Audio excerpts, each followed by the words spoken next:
We continue to discuss the specific conditions that allow for life on Earth, the only planet to have such required conditions in the known universe.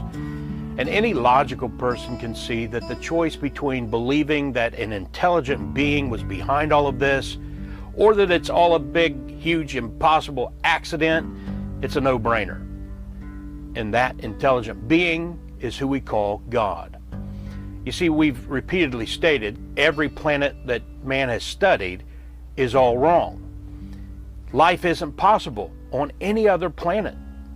But Earth is in the habitable zone, sometimes referred to as the Goldilocks planet, because like the fairy tale, everything on Earth is just right. And that includes the magnetic field.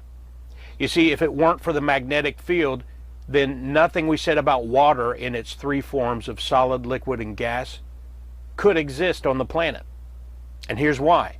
Earth's magnetic field produces what is called the magnetosphere around our planet. This magnetosphere shields our planet from harmful solar wind and cosmic radiation.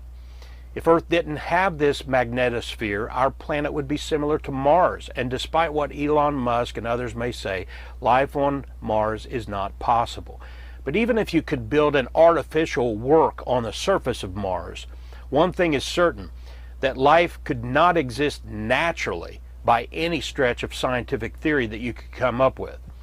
Only in science fiction could life exist on Mars, or as I mentioned, life preserved in a massive, exorbitantly expensive artificial environment built on top of Mars. Either way, that proves just how unlikely life on Earth really is. Yet it's here. And it's here due in large part to this magnetosphere, which, by the way, doesn't just block particles of the sun, but blocks the right amount. You see, the magnetosphere does let some of the sun's particles in, and it just happens to be the right amount of ionizing radiation, like Goldilocks. It's just right. In addition, that limited amount of charged particles from the sun that enters into our atmosphere is what produces nitrogen oxide and ozone changes, which makes life possible. Without having just the right amount of charged particles, we would basically choke as a planet. And then there's the practical factors, like all of those animals, including sea turtles and birds and salmon. They use the geomagnetic field to navigate and perform those amazing navigations. And if you don't know what I'm talking about, you really need to watch some documentaries on these amazing creatures.